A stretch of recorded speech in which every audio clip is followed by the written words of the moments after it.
this is Katie Cavera again, and I am going to do a video on metronome practice. If you haven't had a chance to check out the other videos, I'm going to do a short series of videos here so you can see what's in the other ones as well. But for this one, we're going to focus on practicing with a metronome.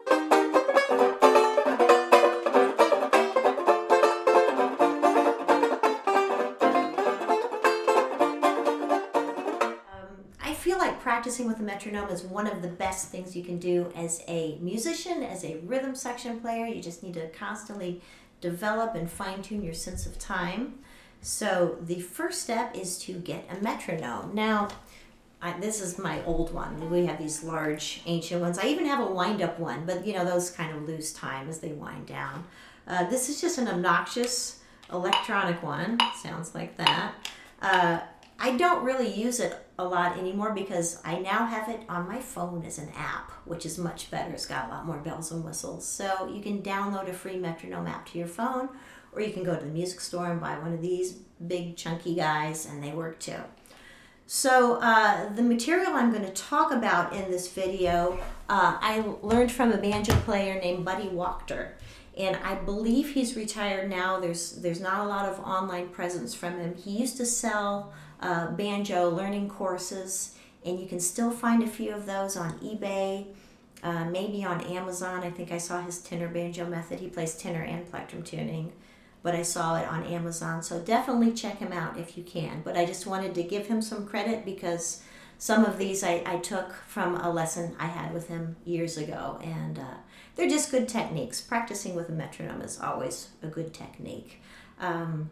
So once you get your metronome, what we're going to do is we are going to, and this is Buddy's trick, but I think it works really well. We're going to tie something around the neck of the banjo. I'm just using a bandana here, but you can use a towel or anything because we're not going to worry about the left hand. We don't want to, have anything get in the way, and we just kind of want to dampen the strings. We don't want it to be very loud because this is going to be very obnoxious, and you may want to practice when other people are out of the house if you have, family or roommates or anything.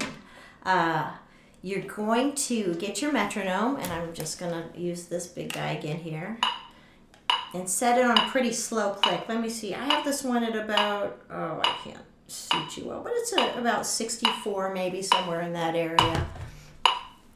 And the first thing you're going to practice is just your quarter note. We're having this tick at a quarter note level, and we're going to strum it one with each click, one on each quarter note. So that's our quarter note, and I'm going to just do quarter note strums. Everything's going to be down, all right? So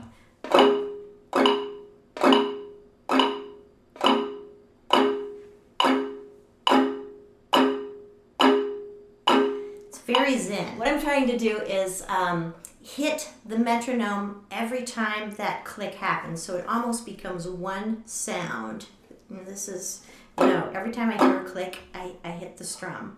So this is very, and I do feel like it's very meditative, almost zen when you're doing something like this. We're just going to hit that single stroke. And I do that for about 5 minutes, and that seems like a long time, but once you kind of get in the groove of doing it, it's okay. So about 5 minutes of that. So that's the quarter note, just downstrokes on that. So what we're going to do next is we are going to do eighth notes. So we keep that same click going, just like we had. So eighth notes, 1 and 2 and 3 and 4, and we're going to do upstrokes now too. So we'll 1 and 2 and just like that. So here we go.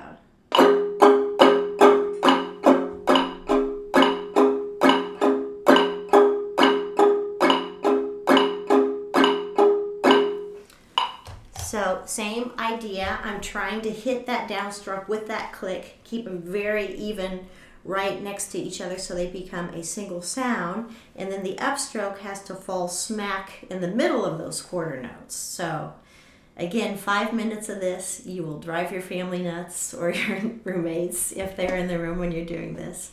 But that gets this going. So this After this, keeping the same beat, we're going to go to triplets, right? So we have our beat going, and it will be triplet, triplet, 1 and 2, and we'll do that a little bit. 5 minutes of this. Here we go.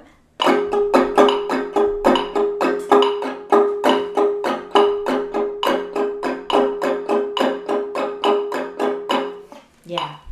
And you can see how it took me a minute to find my footing a little bit. Everything's just got to fit nice and neat. But as the more you do it, and as you keep that steady rhythm going, you'll start to lock in and really feel that. Okay, after triplets, what do we have? We have 16th legs.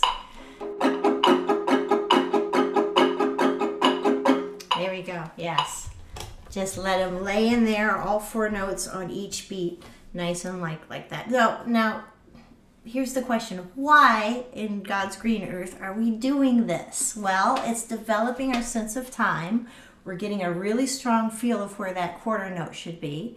And as you relax into that, and that gets easy, you're going to, maybe in a few days, you start to speed the metronome up. You start to get faster and faster and faster. So the end result, if you do this, is that you have nice even tremolos that just fit nicely. Now, another thing to work on is I do some tremolos. There's a lot of, the typical.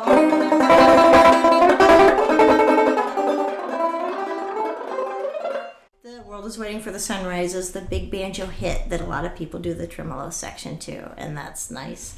I like to use them in my rhythm playing, but like as an accent, like for like if you're playing something like as a kind of going into the next chord or the next thing like that. So I'm going to speed the metronome up even more. Let's get this going here. Faster. There we go.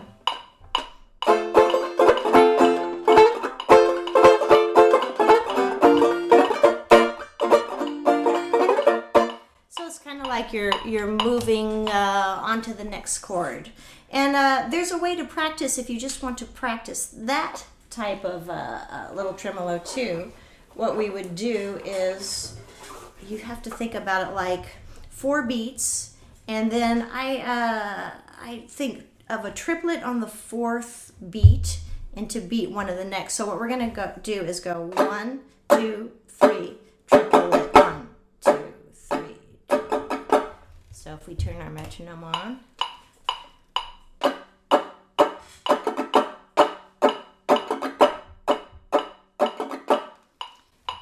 And that'll get your chord stuff faster, so that when you are playing a rhythm part, you can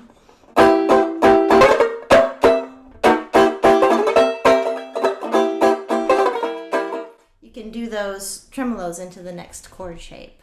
So that exercise is useful for that. Just get a metronome and work with it, because it will develop your sense of time, and if you work on these exercises, that'll help your rhythm section playing overall, and also your tremolos is too, which is a useful thing to have as a banjo player.